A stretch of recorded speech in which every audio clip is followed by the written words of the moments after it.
की है। बढ़ते हैं जी आगे, जरा एक और बड़ी खबर की ओर आते हैं और बात करते हैं अब स्कूलों की, क्योंकि स्कूल मनमानी कामों पर दोबारा से है। चलिए बात अब जरा वादी कश्मीर की हो रही है तो स्कूलों के ताल्लुक से भी बात करते हैं, क्योंकि पिछले दिनों जेके बोस की तरफ से फैसला लिया गया, उस पर वालिदैन का मुस्बत रद्द-ए-अमल आया, बोर्ड के फैसले को जरूर अहम करार दिया। लेकिन अब मजीद स्कूलों के ताल्लुक से सोशल मीडिया पर काफी खबरें गर्दिश कर रही हैं कि एडमिशन फी भी या माहाना लाखों रुपए लोगों की तरफ से दिए जा रहे हैं, और इसमें कोचिंग मराकज हो, कुछ निजी स्कूलों के नाम भी सामने आए हैं। लेकिन मुख्तलिफ हिस्सों के अंदर खबर यह है कि जब वादी के अंदर एडमिशन फीस, चाहे वो कोचिंग सेंटर्स में हो या स्कूलों में हो, स्कूलों पर तो बहुत हद तक शिकंजा कसने में बोर्ड हुकाम कामयाब रही है, लेकिन कोचिंग मराकज पर किसी तरीके से कोई नजर नहीं है। यही वजह है कि मनचाहे जो रेट्स तय कर दिए गए हैं, फाइनल मींस फाइनल। आप 1,20,000 देना चाहेंगे तो आपको देना पड़ेगा, आपको 1,40,000 अगर देना है तो देना पड़ेगा, इसमें किसी किस्म का कोई डिस्काउंट नहीं। मनमानी के इल्जाम कोचिंग सेंटर्स पर वादी के अंदर लग रहे हैं और जम्मू से भी कुछ हिस्सों से इसी तरह की शिकायत हैं। चूंकि वादी के अंदर बहुत सारे ऐसे स्कूल्स हैं जहां पर या कोचिंग सेंटर्स हैं, आज के वक्त में भी देखा गया है कि जहां पर बहुत कम सीटें बच्चों के लिए होती हैं, महदूद रहती हैं, तो लिमिटेड सीट्स में ये बड़ा मसला रहता है कि वालिदैन क्या चूज करें, बच्चे किस तरफ जाएं। रास्ता तो तय होता है, लेकिन कैसे उस रास्ते पर चढ़ा जाए, प्लेटफॉर्म को कैसे लिया जाए, ये एक बड़ा सवाल है। यही वजह है कि आज जब दाखिला फीस की बात हो रही है कि इन कोचिंग सेंटर्स में इब्तदाई मराहिल में दी जाती है तो कोई चेक एंड बैलेंस नहीं है, कोई पूछने वाला नहीं है, और कोचिंग सेंटर्स पर अपनी मर्जी के मुताबिक फीस लेने का इल्जाम वालिदैन की तरफ से लगाया गया। कई फोन कॉल्स मौसूल होती हैं, कई शिकायतें करते हैं, और प्राइवेट स्कूल्स जो तकरीबन 5,000 एक महीने की फी जो मुख्तलिफ स्कूल्स लेते हैं, तकरीबन हर एक स्कूल का स्ट्रक्चर एक जैसा नहीं होता, हर एक स्कूल फी उस हिसाब से नहीं लेता। लेकिन वालिदैन ये कहते हैं कि एक मामूल बन गया है कि 5,000, 6,000, 8,000 लो और उसके बाद पूछने वाला कोई नहीं, सिर्फ मीटिंग्स पे मीटिंग्स होती हैं। वालिदैन से भी जरूर मुशावरत की जाती है, स्टेक होल्डर्स को बुलाया जाता है, लेकिन लास्ट में पता चलता है कि इन प्राइवेट स्कूलों ने ऐसे तालीमी निज़ाम को बुरी तरह मुतासिर करने का खुद जो है वो काम शुरू कर दिया। जहां तक बात कोचिंग सेंटर्स की है, प्राइवेट स्कूलों पर तो इल्जामात पहले भी लगते रहे हैं, लेकिन कोचिंग सेंटर्स में कुछ वालिदैन ये कहते हैं कि आज के वक्त में अगर एक रकम तय कर दी गई है दाखिला फीस के लिए, साल के लिए आप कोचिंग जाते हैं, वो भी साल भर नहीं हो पाती, बीच में कुछ माहौलियाती तब्दीलियां ऐसी रहती हैं जिसकी वजह से सरगर्मियां मुतासिर होती हैं। लेकिन इन कोचिंग मराकज़ की तरफ से भी मनमानी इस हद तक बढ़ गई है कि 1 लाख प्लस की रकम आपको देने पर मजबूर किया जाता है। ये सारे इल्जामात हैं, लेकिन सच्चाई क्या है ये जानने के लिए साहिल इकबाल के पास चलते हैं। श्रीनगर से हमारे नुमाइंदे हमारे साथ हैं। साहिल, जो शिकायत हैं किस हद तक इनको सही माना जाए? पहले सिर्फ स्कूलों तक ही ये बातें महदूद थी कि प्राइवेट इंस्टीट्यूशंस इस तरीके से कर रहे हैं, महाना वो जो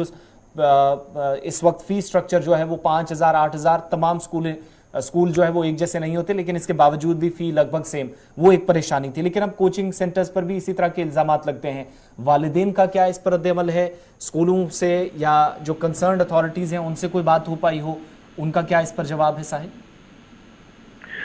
बिल्कुल आसिफ, आपको मैं बता दूं कि जिस तरह से हम सब जानते हैं कि प्राइवेट स्कूल्स जो हैं पिछले कई सालों से लगातार अपनी मनमानियां जो करते नजर आ रहे हैं। अगर हम फीस की बात करें, यूनिफॉर्म की बात करें, या उसके साथ साथ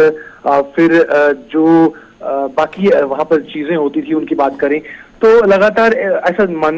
ऐसा देखने को नजर आ रहा है कि कोई ऐसी अथॉरिटी नहीं है जो इस चीज को रेगुलेट करे। अगर हम महज फीस की बात करते हैं तो अगर एक नॉर्मल से स्कूल की हम देखते हैं, जो प्राइवेट स्कूल है उसकी फीस जो है करीबन 5,000 से जो है शुरू होती है, और 20-25 हजार जो है उसके बाद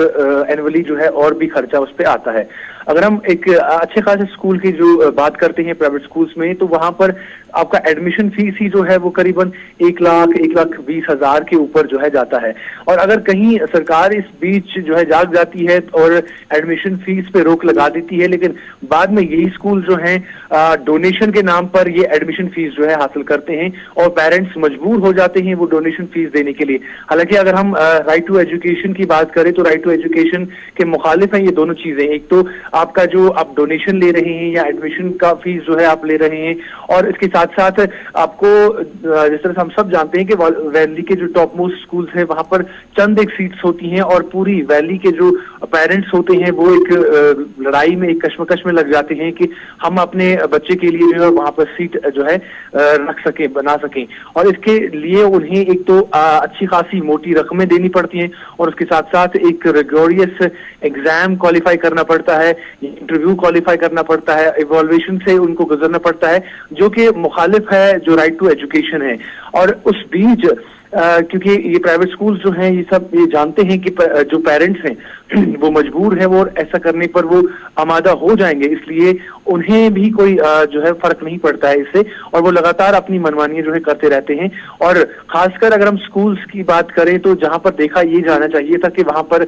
माहौल कैसा है, पढ़ने लिखने के लिए माहौल कैसा है वहां पर, या टीचर्स वेल ट्रेन्ड टीचर्स हैं कि नहीं है, लेकिन इसके बनिस्बत प्राइवेट स्कूल्स जो अच्छे खासे स्कूल होते हैं वहां पर ये चीज जो है बेची जा रही है आजकल कि वहां पर मॉनिटर्स लगे हुए हैं, वहां पर एयर कंडीशन आपके रूम्स में लगा हुआ है, जो कि जिसका पढ़ाई से दूर दूर तक कोई वास्ता नहीं होता है। लेकिन अब हम पेरेंट्स की अगर बात करें तो पेरेंट्स भी जो है काफी ज्यादा मुश्किलात का सामना करना पड़ता है। हम अक्सर बेशतर जो है प्राइवेट स्कूल्स की जो खबरें चलाते हैं उन जिनमें पेरेंट्स जो है ये चीज कहते नजर आते हैं कि वो बहुत ज्यादा मजबूर हैं और उनके पास इतनी ज्यादा फीस नहीं होती है कि वो अपने बच्चों की फीस अदा कर सके। लेकिन बताइएगा, जो कोचिंग सेंटर्स हैं जहां पर आज चुके सीजन चल रहा है, अब आगे सर्दियां भी आ जाएंगी तो बड़ी तादाद में लोग जो हैं बिलखुसूस बच्चे हैं वो जम्मू की तरह वादी के अंदर भी इन कोचिंग सेंटर्स का सहारा लेते हैं। कोचिंग सेंटर्स में चेक एंड बैलेंस पहले के मुकाबले कितना सही हो पाया, मॉनिटरिंग कैसे होती है, सारी चीजें बेहतर हो पाई हैं? कोविड के दौरान जो इल्जामात लगे थे इन सेंटर्स पर, मौजूदा वक्त में बहुत हद तक चीजें स्ट्रीमलाइन करने में कामयाब हुए हैं मुतल्लिकी? बिल्कुल, देखिए आप जिस तरह से कोविड-19 के दौरान बहुत सारी चीजों के इल्जाम जो है कोचिंग सेंटर्स पर लगे थे, जिसमें हमने देखा था कि कोविड-19 के दौरान अगर जी क्लासेस को बंद कर दिया गया था, लेकिन उसके बाद भी उन्होंने जो फीस वहां पर भरी हुई थी वो उनको वापस नहीं मिली, और इसके बाद हमने प्रोटेस्ट भी बहुत जगह पर देखे थे। तो इसी तरह की चीजें अभी भी देखने को मिल रही हैं। हालांकि अभी प्रोटेस्ट अगर नहीं हो रहे हैं, लेकिन जो फीस वहां पर अदा की जाती है वो लगातार जो है बढ़ रही है। और आप देखिए, अगर हम 12th का जो है वहां पर एडमिशन लेते हैं, कोचिंग के लिए लेते हैं, या इस तरह के जो कॉम्पिटिटिव एग्जाम्स है उनकी कोचिंग का वहां पर लेते हैं, तो करीबन 1 लाख से ऊपर जो है आपकी फीस रहती है। और एक गरीब पेरेंट जो अपने बच्चे को जो है तालीम देना चाहता है, वहां पर बेहतर पढ़ाना चाहता है, तो वो उसके लिए काफी ज्यादा मुश्किल हो जाता है, बल्कि यूं कहें कि इम्पॉसिबल हो जाता है कि अपने बच्चे को किसी ट्यूशन सेंटर भेजे और वहां पर जो है वो एक्स्ट्रा तालीम अपने बच्चे के लिए वो हासिल कर सके। तो काफी ज्यादा मुश्किल है और पेरेंट्स भी जो हैं बहुत ज्यादा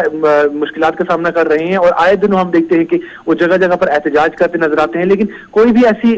जो कमेटी है या बॉडी है वो कहीं नजर नहीं आ रही। हालांकि पेरेंट्स एसोसिएशन बनाई गई थी और फीस फिक्सेशन भी यहाँ पर है, कायम है, लेकिन उतना कुछ खास उनकी तरफ से देखने को नहीं मिल रहा है। हालांकि वो ऑर्डर्स तो जारी कर देते हैं या पेरेंट्स एसोसिएशन कोई प्रेस कॉन्फ्रेंस या प्रोटेस्ट तो अपना दर्ज करवा देता है, लेकिन उसके बाद जो हतमी फैसला होता है, जो आखिरकार कोई डिसीजन लेना होता है, वो सरकार की तरफ से होता है। लेकिन ऐसा कोई अभी भी कोई इतना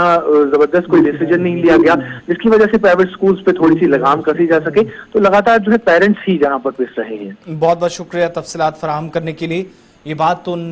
इदारों के हवाले से जिन पर कुछ इल्जामात तय हो रहे थे, और इल्जामात उस वक्त लगाए जा रहे थे जब जम्मू कश्मीर के अंदर तालीमी निज़ाम को लेफ्टिनेंट गवर्नर इंतजामिया मुख्तलिफ जावियों से कहती है कि बेहतर बनाने की कोशिश हुई है। ये सारी चीज़ें बहरहाल जैसे जैसे इस पर और कंसर्न्ड अथॉरिटीज़ की तरफ से भी कोई बयान आएगा तो आप तक ज़रूर बात पहुँचाएंगे। बहरहाल जो इल्ज़ामात थे उनका जवाब ज़रूर उम्मीद की जा रही है कि दिया